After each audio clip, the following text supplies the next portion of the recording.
স্বাগতম আরও একবার ইসলামের দাওয়াত ইউটিউব চ্যানেল থেকে। আমাদের কাছে অনেকেই জানতে চান যে সহবাসের সময় স্বামী ও স্ত্রী একে অপরের লজ্জাস্থানে হাত বা মুখ লাগানো যায় কিনা। অল্প সময় কুরআনের আলোক আপনাদের সামনে তুলে ধরার চেষ্টা করব। আসসালামু আলাইকুম ওয়ারাহমাতুল্লাহি ওয়াবারাকাতুহু।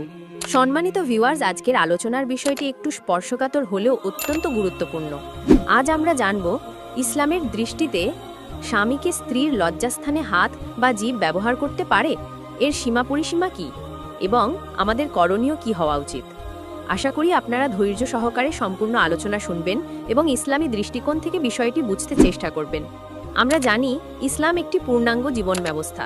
মানুষের জীবনের সকল দিক, পারিবারিক, সামাজিক, অর্থনৈতিক, এমনকি দাম্পত্য জীবনের অন্তরঙ্গ বিষয়গুলোতেও ইসলাম আমাদের দিক নির্দেশনা দিয়েছে।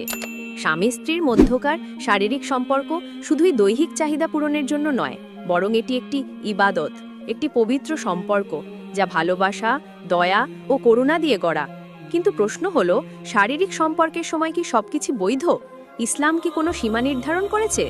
কোরআনের নির্দেশনা, আল্লাহ সুবহানাহু ওয়া তাআলা বলেন, তোমাদের স্ত্রীরা তোমাদের জন্য শস্যক্ষেত্র, তোমরা তোমাদের শস্যক্ষেত্রে যেমন ইচ্ছা প্রবেশ করো। সূরা বাকারা আয়াত 223। এই আয়াতে যেমন ইচ্ছা বলার মাধ্যমে কিছু মানুষ মনে করতে পারে সবকিছু বৈধ, কিন্তু মুফাসসিরগণ ব্যাখ্যা করেছেন এখানে যেমন ইচ্ছা মানে হলো ভঙ্গিতে স্বাধীনতা, কিন্তু স্থানে স্বাধীনতা নয়। হাদিসের নির্দেশনা, রাসূলুল্লাহ সাল্লাল্লাহু আলাইহি ওয়াসাল্লাম বলেছেন, যে ব্যক্তি তার স্ত্রীকে মাসিক অবস্থায় অথবা গর্ভধার দিয়ে সহবাস করে সে আল্লাহর সঙ্গে কুফরি করল। তিরমিজি 135। এই হাদিস থেকে আমরা বুঝতে পারি ইসলামে মিলন সম্পর্কের নির্দিষ্ট স্থান নির্ধারিত আছে, আর তা হলো স্ত্রীর গর্ভধার। লজ্জাস্থানে জীব ব্যবহার করা প্রসঙ্গে, অনেক সময় মানুষ পাশ্চাত্য সংস্কৃতির প্রভাব বা পর্নোগ্রাফির মাধ্যমে এমন কিছু কায়দা কানুন শেখে যা ইসলামের দৃষ্টিতে অনৈতিক বা নিষিদ্ধ। স্ত্রীর লজ্জাস্থানে জীব ব্যবহার করা অর্থাৎ ওরাল মিলন, এ বিষয়ে ইসলামী আলেমদের মাঝে ভিন্ন মত আছে।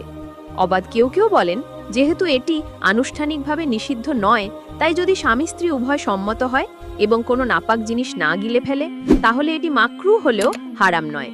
কিন্তু অনেক ফুকি ও আলেম বলেন এটা লজ্জার সীমা অতিক্রম করে এবং ইসলাম এমন কাজকে উৎসাহ দেয় না যা মানুষকে পশু প্রবৃত্তির মতো করে তোলে। বিশেষ করে জিভ বা মুখ, যেটি কুরআন তিলাওয়াত, দোয়া এবং আল্লাহর জিকিরে ব্যবহৃত হয়, সেটিকে অমন জায়গায় ব্যবহার করা শোভন নয়। তাই অনেক আলেম এটি থেকে বিরত থাকতে বলেন। স্বাস্থ্য এবং নৈতিকতা, স্বাস্থ্য বিশেষজ্ঞরাও বলেন স্ত্রীর প্রাইভেট অঙ্গগুলোতে মুখ বা জিভ ব্যবহারের মাধ্যমে ইনফেকশন, ব্যাকটেরিয়া, এমনকি এসটিডি অর্থাৎ সেক্সুয়ালি ট্রান্সমিটেড ডিজিজও হতে পারে। ইসলাম সবসময় পবিত্রতা এবং পরিচ্ছন্নতার দিকে আহ্বান জানায়।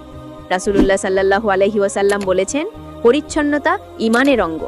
এমন আচরণ যা আমাদের দেহ, মন বা আত্মাকে অপবিত্র করে তোলে, তা থেকে বিরত থাকাই শ্রেয়। ইসলামের দৃষ্টিতে স্বামী স্ত্রীর সম্পর্ক প্রেমময় ও মর্যাদাপূর্ণ হওয়া উচিত। এমন কাজ বা আচরণ যাতে একজন আরেকজনকে মানসিকভাবে ছোট বা হীন মনে করে, সেসব কাজ থেকে দূরে থাকা উচিত।